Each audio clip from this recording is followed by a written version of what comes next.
réaction des députés isérois LFI Hugo Prévost et Elisa Martin à la nomination de Michel Barnier au poste de Premier ministre. Sans surprise, ils ne sont pas franchement ravis. Dans la série Tournage en Isère, je demande à l'ombre des forêts, un feuilleton réalisé dans la région avec quelques scènes tournées à Cré-en-Belledonne cet été. Le maire et les habitants, eux, sont ravis. Et puis c'est toujours la saison des défilés, présentation du week-end stylé avec Hélène Piguet, chef d'émission transversale au département, et Pierre-Sébastien Burnichon, directeur du domaine de Visil. Ils sont les invités de ce JT. Bonsoir à toutes et à tous, ravi de vous retrouver dans ce JT du vendredi 6 septembre 2024. Du lundi au vendredi à partir de 18h, l'essentiel de l'actualité du Grand Grenoble. La conférence de presse de rentrée des députés La France Insoumise isérois était annoncée depuis 2 jours, mais qui aurait pu prévoir que le nom du Premier ministre tomberait finalement quelques heures avant, jeudi après-midi. Et c'est dans un bar PMU avenue Jeanne d'Arc à Grenoble que Hugo Prévost et Elisa Martin avaient donné rendez-vous à la presse pour les élus des première et troisième circonscriptions de l'Isère. Si Michel Barnier fait l'unanimité, c'est plutôt contre lui. Nous savons déjà ce que va faire M. Barnier, c'est quand même un homme que nous connaissons, c'est un homme qui a été un des fervents défenseurs du TCE, c'est-à-dire du néolibéralisme européen, c'est quelqu'un qui a voté contre la dépénalisation de l'homosexualité en France, et puis surtout parce que M. Barnier n'est nommé Premier ministre uniquement parce qu'il a accepté le cahier des charges d'Emmanuel Macron, c'est-à-dire les 16 milliards d'austérité. En réalité, c'est Emmanuel Macron qui gouverne, or la politique d'Emmanuel Macron, nous la connaissons, donc nous le censurons et nous appelons à la destitution du président de la République. Pourquoi ? Parce que nous sommes dans une crise de régime sans précédent. Gouverne une force qui est minoritaire, avec l'appui et l'alliance de l'extrême droite face à une force qui est majoritaire. Pourquoi est-ce que les gens ont voté pour le nouveau Front populaire ? Ils n'ont pas voté uniquement pour faire barrage à l'extrême droite. Les gens ont voté parce qu'il y a une urgence sociale, parce qu'il y avait besoin du SMIC à 1 600 €, parce qu'il y avait besoin de plus d'AESH dans les salles de classe, parce qu'il y a besoin d'augmenter les retraites, parce qu'il y a besoin d'abroger la réforme des retraites. On a besoin de restructurer les recettes de l'État, on a besoin que ceux qui en ont les moyens contribuent effectivement aux recettes de l'État, plutôt que toujours baisser les dépenses publiques. Je pense à la situation de l'hôpital. Je ne suis pas certaine que baisser les dépenses en cette matière va nous permettre de bénéficier d'un système de santé efficace, ce dont nous avons besoin. Alors nous appelons à une manifestation dans toutes les villes de France donc samedi, et je pense que nous allons être très nombreux. Nous appelons tout le monde à signer la pétition qui demande la destitution d'Emmanuel Macron, puisque je crois que ça y est, maintenant on a compris à qui on avait affaire. Le rassemblement à Grenoble est prévu à 18h, place Félix Poulain. Les gangs prolongent l'été. Après plusieurs épisodes de violence ces dernières semaines dans l'agglomération grenobloise, on aurait pu croire à une accalmie. Que nenni, puisqu'un homme de 36 ans a été touché par plusieurs balles mercredi vers 19h, rue Gabriel Péry, à Fontaine. Il a été transporté au CHU de Grenoble sans que son pronostic vital ne soit engagé. Mais dans la soirée, le personnel a dû demander l'assistance des forces de l'ordre pour évacuer plusieurs individus entrés à l'hôpital pour tenter de récupérer le blessé. À 2, c'est mieux. Ne vous risquez plus à emprunter la voie de covoiturage de l'A48 lorsque vous êtes seul dans votre véhicule thermique et que le losange est allumé. Un radar qui pourra prendre 8 clichés du véhicule sera opérationnel dans les prochains jours sur cette portion de 8 km entre le péage de Vorep et la jonction avec l'A480. Une portion sujette aux embouteillages. 11 heures de pointe. En cas de flash, l'automobiliste recevra une amende de 135 €. Selon l'AREA, un peu plus d'un tiers seulement des personnes qui empruntent cette voie de covoiturage respectent l'obligation d'être au moins 2. La série devait à l'origine s'appeler Hunter, chasseur en anglais. Ce sera finalement À l'ombre des forêts, réalisé par Cédric Angers, avec notamment Benoît Magimel et Mélanie Laurent. Et c'est à la chasse aux autographes que se sont lancés cet été les habitants de Cré-en-Belledonne. Leur petite commune a servi de décor à plusieurs scènes et bouleversé un peu leur quotidien. Mirko Pesci. C'est la nuit américaine à Cré-en-Belledonne, où l'équipe de production de Gaumont réalise des séquences d'une série pour la plateforme Apple TV+. Après des dizaines de repérages, l'équipe du réalisateur Cédric Angers a choisi cette petite commune de 3500 habitants. Et c'est la maison Gadot qui a été retenue comme maison du personnage principal. Je ne peux pas tout dire, mais le décor naturel de notre commune correspond au scénario. Ils ont entre guillemets craqué sur une maison de maître située en plein centre-bourg de notre commune. Elle a simplement une façade qui donne sur la rue centrale de Cré-en-Belledonne et elle a toute une vie de côté est qui permet d'être dans une ambiance feutrée et qui correspond idéalement au scénario. Les acteurs Mélanie Laurent et Benoît Magimel font partie des rôles principaux.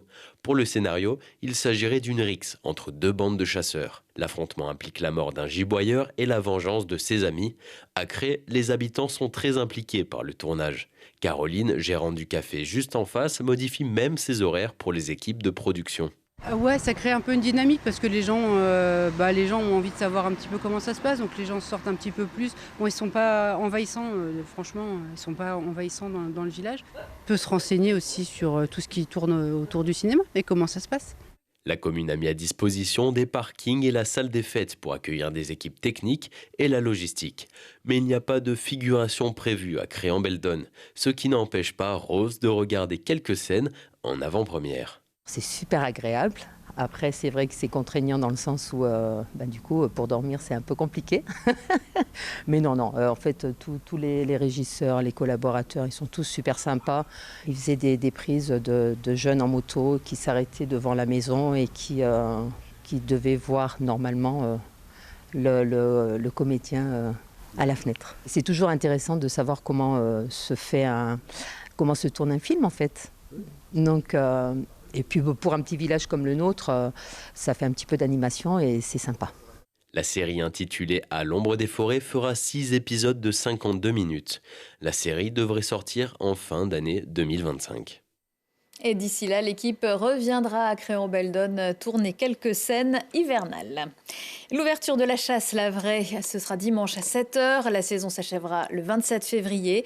Le week-end dernier, à l'occasion de la manifestation Un dimanche en nature dans le parc des Champs-Barans, la Fédération des chasseurs de l'Isère a signé une charte de bonne cohabitation avec la Fédération française de la randonnée Isère, Isère Cheval Vert et Mountain Bikers Foundation. Et voilà, c'est fini. Le Grenoblois David Smetanine va pouvoir ranger son maillot de bain à 49 ans. Il vient de vivre avec le 50 mètres nage libre sa dernière course aux Jeux paralympiques de Paris. Au terme de 6 participations, il aura remporté plusieurs titres et médailles. Alors forcément, il y avait un peu d'émotion à la sortie du bassin. Ça fait 20 ans maintenant, 24 ans de niveau international et j'ai ce matin... quelque part comblé d'avoir cette chance aussi de pouvoir finir ici, de pouvoir vivre ça et c'est le bon moment quoi. Je suis content de nager, je vais continuer à nager un peu pour le plaisir etc. Mais qu'est-ce qu'on veut de mieux pour finir que ça, c'est pas possible. C'était un beau moment de partage en tout cas, merci beaucoup David et merci pour tout ce que vous avez fait.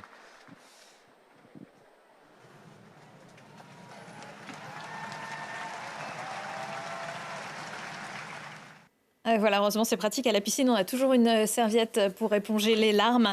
150 fois champion de France, David Smetanine arrête sa carrière de sportif, mais devrait continuer à évoluer au sein du mouvement olympique. On espère bien sûr qu'il viendra aussi nous faire un petit coucou sur ce plateau. Après ces JO et ces paras, tout le monde va vouloir devenir champion, c'est sûr. Pour débuter, le Forum des sports, mais aussi des associations de la ville de Grenoble prend les inscriptions. Samedi, au Palais des Sports, de 10h à 17h, plus de 300 structures vous y attendent. Avec aussi des infos sur la 9e édition du budget participatif et un appel à idées. La municipalité engage 1,8 million d'euros pour les projets des Grenoblois. Sapé comme jamais, une chouette idée de sortie entre amis et en famille ce week-end. C'est l'événement Stylé organisé par le département de l'Isère au domaine de Visil. Pour en parler, j'accueille Hélène Piguet. Bonjour. Bonjour. Vous vous occupez des événements transversaux. Vous allez nous expliquer de quoi il s'agit au département. À côté de vous, Sébastien... J'ai perdu... Pierre-Sébastien. Ouais, Pierre-Sébastien, voilà, les prénoms composés, vous savez, moi, c'est pas mon truc. Pierre-Sébastien Burnichon, je vous prie de m'excuser. Vous êtes directeur du domaine de Visil, parce que c'est là que tout va se passer. Bonsoir à tous les deux. Alors, cette année, la saison culturelle du département est baptisée Des habits et nous. Et les musées jouent le jeu en proposant des expos en lien avec cette thématique et évidemment propre à l'univers de chacun. C'est bien ça ? Tout à fait. Et il reste encore une dizaine d'expositions. On a démarré en février dernier. Il reste encore une dizaine d'expositions à voir. Et puis la saison culturelle va se dérouler jusqu'à septembre 2025 avec une deuxième partie qui va s'enclencher petit à petit, des artistes invités. Donc il y aura de quoi voir encore. Alors, chaque musée, il y a 11 musées départementaux Tout à qui fait. sont gratuits, on le rappelle. Et donc, chacun, voilà ce que je disais tout à l'heure, suivant les périodes de l'histoire, chaque musée s'imprègne de cette thématique. Exactement, vous pouvez aller à Saint-Antoine-l'Abbaye voir exactement la question de l'histoire du vêtement sur un fil au Moyen-Âge. On va être au musée de la Révolution française avec Comment m'habillerais-je.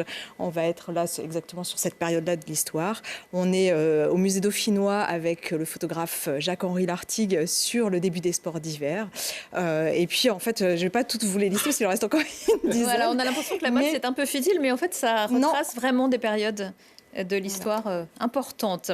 Alors, ça se passe donc au domaine de Visil. C'est un gros week-end. Quelle est l'idée de ce week-end et pourquoi ça se passe à Visil ? Disons que c'est la 5e édition donc de ce week-end festif et familial. Donc, notre idée, c'est de s'adresser au plus grand nombre. Et puis, la semaine de la rentrée, on est toujours bien heureux le dimanche d'aller se détendre avec les enfants. Et puis, de commencer un peu comme ça le mois de septembre sur quelque chose de festif. Alors, pourquoi le domaine de Visil ?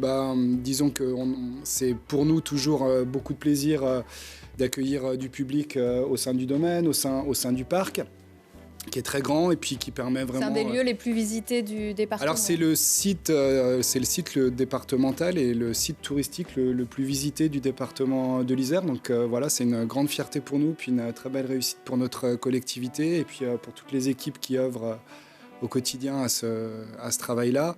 Et puis c'est vrai aussi que c'est un lieu chargé d'histoire, comme vous savez, comme les téléspectateurs le savent aussi. Et donc, on a toujours beaucoup de plaisir. Alors ça, c'est un peu Hélène et son équipe qui est à la manœuvre là-dessus, mais à trouver des compagnies qui vont raconter une histoire et qui va s'encadrer comme ça dans l'histoire qui est racontée par le domaine de Visil. Alors, ça fait toutes ces bonnes raisons pour pouvoir accueillir ces artistes et ces événements-là, quoi. Et l'an dernier, donc la thématique, c'était « Ah, ça ira ». Ça a été un très gros succès, on l'a vu sur les images, beaucoup de monde. On a accueilli près de 13 000 personnes sur tout le week-end. Donc c'est vrai qu'il y avait énormément de monde et on était sur une programmation en lien avec les 40 ans du musée de la Révolution française, d'où le titre. Et voilà. C'est aussi l'occasion de faire découvrir le musée, parce que le domaine est magnifique, mais le musée également. Oui, et on oublie parfois de franchir la porte du musée. Oui, alors c'est toujours, je dirais pas la difficulté, mais nous, c'est le challenge, c'est de faire entrer effectivement le maximum de personnes et de visiteurs dans le musée.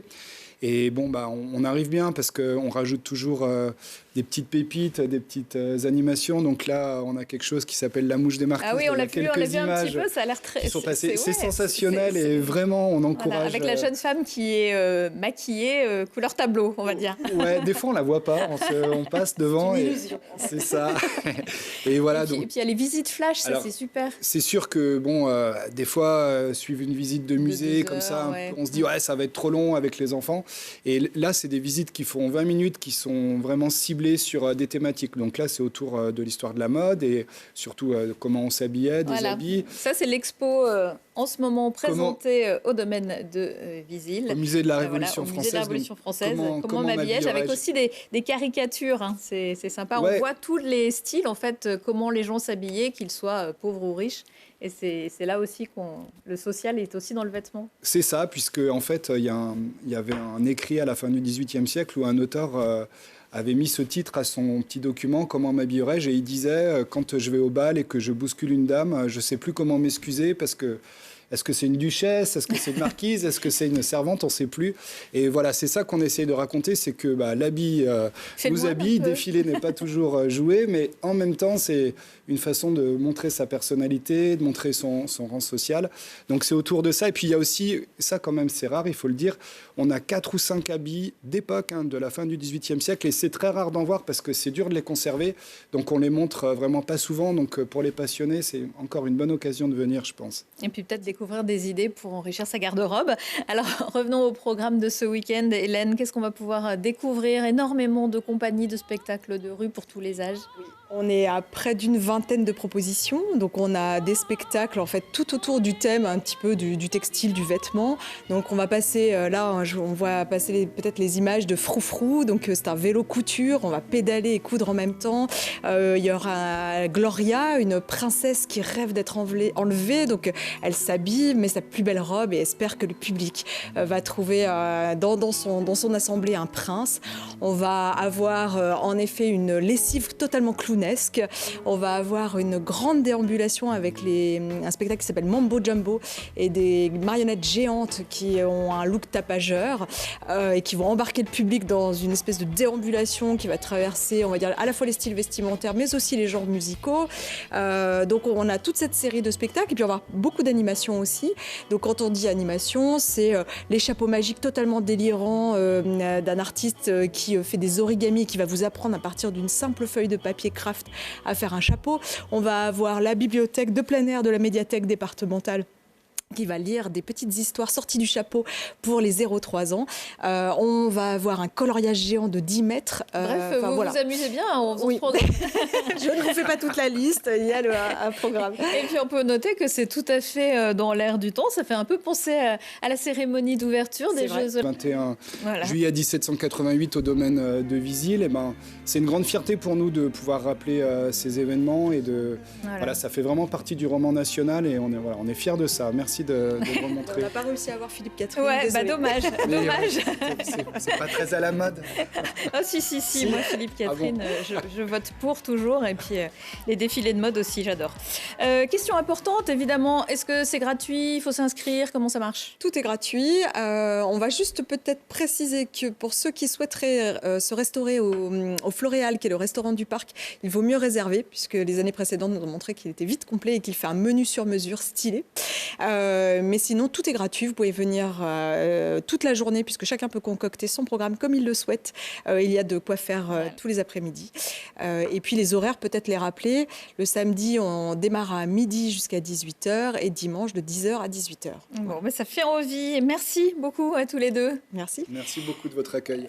Dans la suite du programme, il y a aussi Si on parlait qui reprend du service avec le premier numéro de la rentrée. On s'envole pour le Versou avec Isère Promotion pour redécouvrir l'aérodrome qui ouvre bientôt ses portes. Et un peu plus loin, la Coupe Icare qui prépare le terrain pour ses 50 ans. Le président Thibault Lajugie vient brasser les souvenirs et décrire le programme. Et puis, le Grenoble Swing fête, lui, ses 20 ans de passion pour cette danse plus que centenaire qui cartonne aussi chez les jeunes. Et justement, un Télé Grenoble vous propose aussi de prendre l'air ce week-end avec une émission spéciale réalisée en partenariat avec la Coupe Icare. Au programme, dimanche, 5 films primés lors du Festival international du film aérien 2023. Si vous aimez les voyages, les sensations fortes et les beaux paysages, rendez-vous donc ce dimanche à partir de 20h. Quelle sera la couleur du ciel ce week-end sur le bassin grenoblois? La réponse dans un instant avec notre météo. On se quitte en musique avec...